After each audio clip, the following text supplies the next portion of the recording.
அல்லேலூயா. இரண்டாவது வார்த்தை வந்து ரட்சிப்பின் வார்த்தை. எடுத்தவங்க வாசிங்க. லூக்கா 23:43.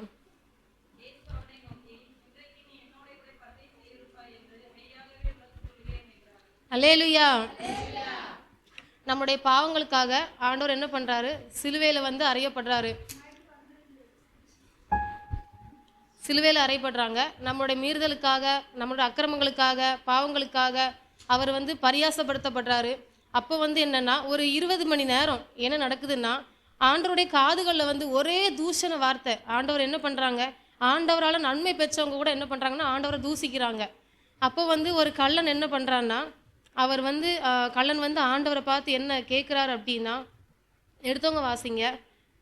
லூக்கா 23:42.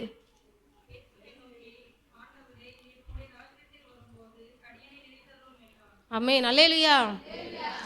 ஆண்டவர் வந்து அற்புதம் பண்ணிட்டு இருக்கிறாரு. ஒவ்வொரு இஸ்ரவேல் தேசம் வந்து இப்போ இருக்கிற இலங்கையில் 4ல் ஒரு பங்கு தான்.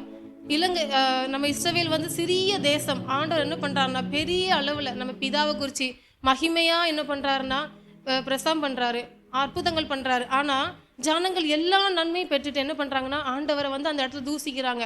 அப்போ அந்த கள்ளன் வாழ்நாள் முழுவதும் என்ன பண்ணுறான்னா, பாவம் பண்ணிட்டு இருக்கிறான். அவன் வந்து அவனுடைய காதுகளில் என்னைக்கோ ஒரு நேரத்தில் என்ன பண்ணியிருக்கும், ஆண்டவருடைய ஒரு வார்த்தை என்ன பண்ணியிருக்கும், விழுந்திருக்கும். அவன் என்ன பண்ணுறான்னா, ஆண்டவர் அற்புதம் பண்ணும்போது அந்த கள்ளன் வந்து ஆண்டவனை விசுவாசிக்கலை. அப்போ வந்து ஆண்டவரை நம்பலை. அவர் வந்து குற்றமுள்ளவராக இருக்கும்போது அவர் வந்து என்ன பண்ணுறாருன்னா, அந்த கள்ளன் வந்து ஆண்டவரை முழுமையாக விசுவாசிக்கிறான். என்ன, நீங்கள் ராஜ்யத்தில் நீங்கள் வரும்போது ஆண்டவரேன்னு அவன் சொல்லலை. நீர் வரும்பொழுது நீர் வருவீர், நீர் வர்றதுனால நீங்கள் என்ன பண்ணுங்க, நீங்கள் அந்த அடியனை நினச்சி பாருங்கன்ட்டுன்னு. அப்போ அந்த கள்ளன் என்ன பண்ணுறான்னா, உறுதியாக ஆண்டவர் என்ன பண்ணுறான், விசுவாசிக்கிறான். அன்னைக்கு நம்மளுடைய விசுவாசம் எப்படி இருக்குது? காலையில் எழும்பினதுலேருந்து ஆண்டோடைய வார்த்தைகள் நம்ம எத்தனை நேரம் கேட்குறோம்? காலையில் எழும்பி பைபிள் வாசிக்கிறோம், ஜெபம் பண்ணுறோம், ஆண்டோடைய வார்த்தைகளை தியானிக்கிறோம். ஆனால் நமக்கு என்ன பண்ணுற உறுதியான ஒரு விசுவாசம் இருக்குது? அதே பிள்ளைகளே, உறுதியாக இருக்கணும் விசுவாசத்தில் என்றைக்குமே. அந்த கள்ளன் வாழ்நாள் முழுவதும் தவறு செய்திருந்தாலும் என்ன பண்ணுறாருன்னா, ஆண்டவரை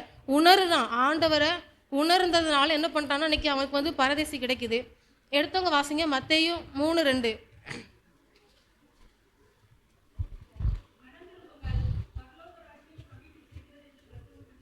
அல்லேலூயா. மனதிரும்புங்கள், பரலோக ராஜ்யம் சமீபித்திருக்கிறது. வாழ்க்கை முழுவதும் இப்போ வந்து நம்மளுடைய ஆண்டவருடைய பிள்ளைகளாக நம்ம இத்தனை நாள் பிரவேசிச்சுட்டு இருக்கிறோம். எத்தனை பேர் மெய்யான ஒரு மனம் திரும்புதலுக்குள்ளே இருக்கிறோம்? மெய்யான மனம் திரும்புதல் நம்ம பிள்ளைங்ககிட்ட இல்லை. ஆண்டவரே நம்ம ஜெபம் பண்ணுறோம், நம்மளோட தேவைகளுக்காக, விசுவாசம் இல்லை, மெய்யான மனம் திரும்புதல் இல்லை. ஆனால் இன்னும் கஷ்டங்கள் வரும்போது நம்ம ஆண்டவரை தேடுறதே இல்லை. அப்படியாப்பட்ட பிள்ளைகளாக இல்லாமல் அந்த கள்ளன் என்ன பண்ணுறான்னா, கடைசி இறக்கும் தருவாயில் என்ன பண்ணுறான்னா, ஆண்டவரை முழுமையாக, ஆண்டவர் மேலே கடைசி நேரம் அவனுக்கு என்ன வருது? பயம் வருது.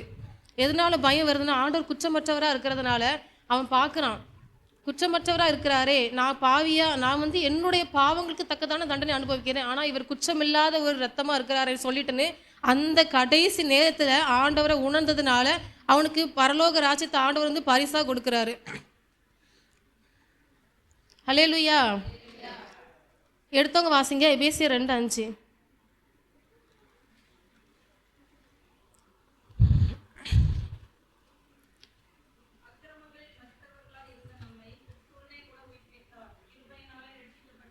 மத்தேயு 3:2. எபேசியர் 2:5.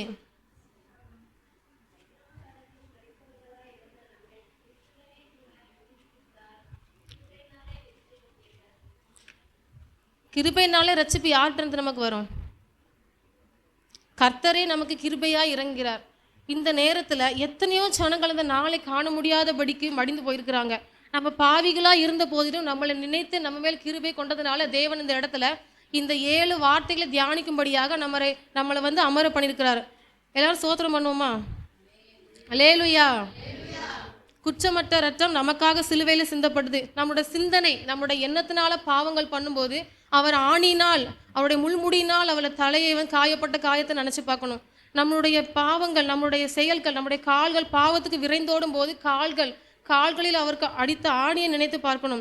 கைகளால் பாவம் பண்ண விரைந்து ஓடும்போது கைகளில் அவருக்கு ஆணி அடித்த ஒரு காரியத்தை நம்ம யோசிச்சு பார்க்கணும். ஆண்டோடைய பிள்ளைகளே நம்ம கவனமாக இருக்கணும். ஆண்டோடைய வருகை சமீபமாக இருக்குது. ஆண்டவர் சீக்கிரம் வரப்போகிறாரு. நம்ம ஆயத்தமாக இருக்கணும். விசுவாசத்தில் உறுதியுள்ளவர்களாக இருக்கணும். பாவத்திலிருந்து விடுதலை பாங்கணும். உண்மை முதல் காரியம் நம்ம கிறிஸ்தவர்கள் இருக்க வேண்டிய காரியம் மெய்யான மனம் திரும்புதல் இருக்கணும். ஞாயிற்றுக்கிழமை கிறிஸ்தவர்களாக இல்லாமல் முழு விசுவாசத்தோடு ஒவ்வொரு காரியத்திலும் ஆண்டவர் மேலே ஒவ்வொரு பயம் இருக்கணும். அந்த கள்ளன் எதற்காக பரலோக ராஜ்யம் நம்ம நினைக்கலாம், என்னடா வாழ்க்கை முழுக்க அவன் பாவம் பண்ணியிருக்கான், கடைசி ஒரு நிமிஷத்தில் என்னடா அவனுக்கு பரதேசின்னு நினச்சிருப்போம். அவன் கடவுள் மேலே அவன் பயந்தான். கடவுள் மேலே பயந்ததுனால அவனுக்கு பரலோக ராஜ்யத்தை ஆண்டவர் கொடுத்தாரு. 41 வாசிங்க. லூக்கா 23:41.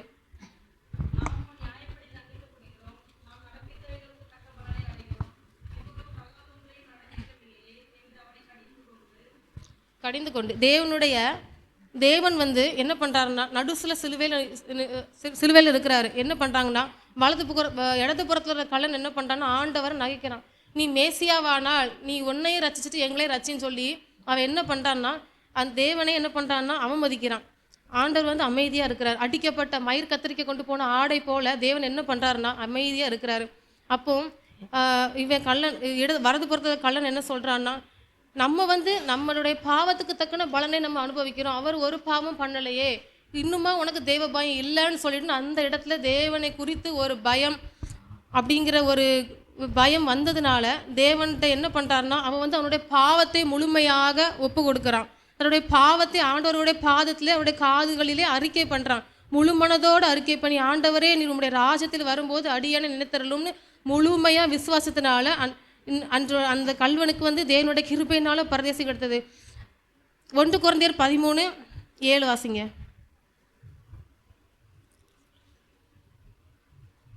1 கொரிந்தியர்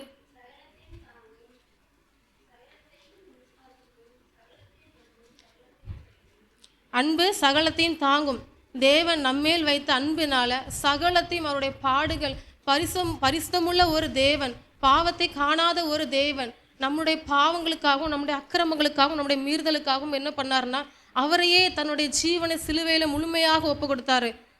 அந்த அன்பு எத்தனையோ தூசணங்களுக்கு மத்தியிலும், எத்தனையோ வார்த்தைகளின் மத்தியிலும், எத்தனையோ காயங்களுக்கு மத்தியிலும் வாரினால் அவருடைய உடலை கிழித்து எவ்வளவோ காயப்படுத்தின போதிலும் தேவன் நமக்காக மயிர் கத்தரிக்கை கொண்டு போன ஆடை போல தேவன் அமைதியாக எங்கள் பொறுமையாக இருந்தார். அன்பு சகலத்தையும் தாங்கும். ஆண்டவர் நமக்காக தாங்கினபடினாலே இன்று நம்ம ஜீவனோடு அந்த இடத்துல கடவுளுடைய வார்த்தையை நம்ம தியானிக்கும்படியாக அமர்ந்திருக்கிறோம். அல்லேலூயா. அப்போஸ்தலர் 4:12.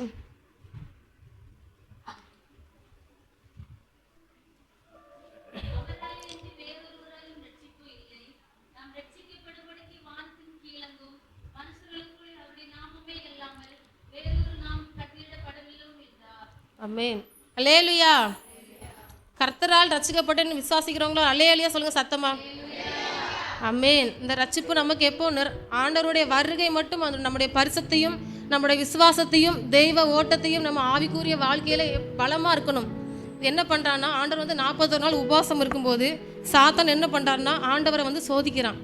ஆண்டவருடைய பலவீனம் எது? 40 நாள் உபவாசம் இருக்குது, வயிறு பசிக்கும்ல. அப்போ என்ன பண்ணுறாருன்னா அந்த சாத்தான் ஆண்டவரை சோதிக்கிறார். எப்படி சோதிக்கிறாருன்னா, கல்லை நான் அப்பமாக மாற்றி கொடுக்குறேன், அதனால நீ என்ன செய்வின்னு சொல்லி என்ன பண்ணுறாருன்னா சாத்தான் ஆண்டவரை சோதிக்கிறான். ஆண்டவர் என்ன பண்ணார்? அப்பவும் என்ன பண்ணலை, சாத்தானோட பிடியில ஆண்டவர் என்ன பண்ணார்? முழு மனதோட விசுவாசமாக இருந்து சாத்தானே ஜெயித்தார். நம்மளும் ஆண்டவர் ஜெபம் பண்ணால் மட்டும் போதாது, பைபிள் வாசிச்சா மட்டும் போதாது, ஆண்டோடைய வார்த்தையை தியானிச்சா மட்டும் போதாது. ஒவ்வொரு நொடி பொழுதும் முழு மனதோடு மெய்யான மனம் திரும்புதலோடும் விசுவாசத்தோடும் நம்ம என்ன பண்ணணும்? நம்மளுடைய தேவ பக்தியை காத்து கொள்ளணும். எத்தனை பாடுகள் வந்தாலும் பாவங்கள் வந்தாலும் ஆண்டவரை விசுவாசிக்கணும். விசுவாசத்திலிருந்து என்ன பண்ணக்கூடாது? ஒருபோதும் பின்வாங்கவே கூடாது. இப்போ நம்ம நினைக்கலாம், இப்போ 2 கலன்களை ஆண்டவருக்கு நடுவில் அடிச்சிருக்கிறாங்க. ஏன் ஒரு நாள் முன்னாடி இல்லை பின்னாடி அடிச்சிருக்கலாம். ஆனால் எதுக்காக பண்ணல அப்படின்னா, எடுத்தவங்க வாசிங்க ஏசாயா 53:12.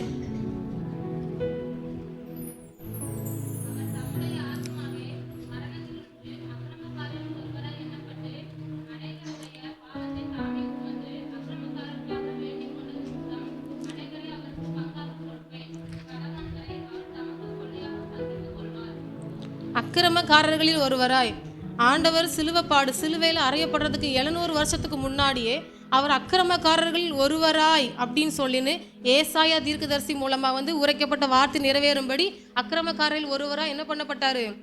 சிலுவையில் அறையப்பட்டாரு.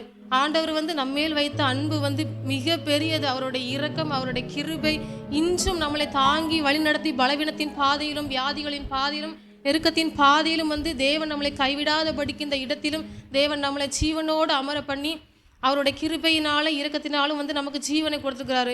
இந்த ரட்சிப்பின் வார்த்தை, ஒரு நாளும் ரட்சிப்பின் பாதை விட்டு ஆண்டவரின் வழி விட்டு பின்வாங்காத பிள்ளைகளாய், தேவனுடைய பிள்ளைகளாய் கடைசி வரையும் ஆண்டோடைய வருகை பரியந்தமும் நம்முடைய பரிசுத்தை காத்துக்கொள்ளணும். சங்கீதம் 130:7.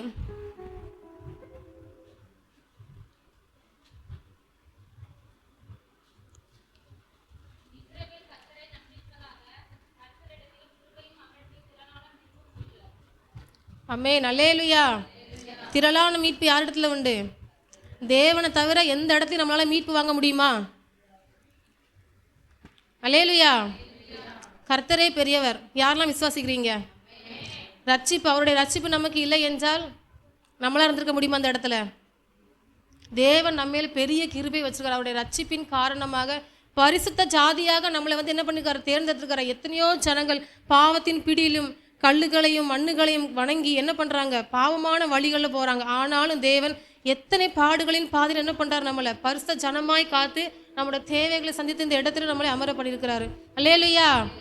கடைசி பர்யந்தம் நம்ம ஜீவனை பாவ பாதையில் செல்லாதபடி நித்திய பாதையில் நடந்து கர்த்தருக்கு பிரியமான ஜனங்களாக வாழும்படி வாழ்த்து இந்த வாய்ப்புக்கு விடையாளத்து நான் சொல்லிக்கிறேன்.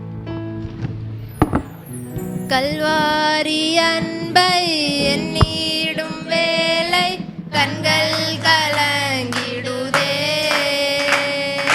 கர்த்தாவும் பாடுகள் இப்போதும் நினைத்தால் நெஞ்சம் நெகிழ்ந்திடுதே. கர்த்தாவும் பாடுகள் இப்போதும் நினைத்தால் நெஞ்சம் நெகிழ்ந்திடுதே. ஹல்லேலூயா. நல்ல ஒரு வார்த்தை கேட்டோம். ஆமென். கடைசி நேரத்தில் கூட ஒரு கள்ளன் ரட்சிக்கப்பட்டு பரதேசிக்குள்ளாய் போனான். ஆமென். நாமளும் அந்த வரிசையிலாகிலும் போயிடணும். கடைசி நேரத்தில் கூட அந்த ஸ்லாக்கியம், அந்த பாக்கியம் நமக்கு வேணும்.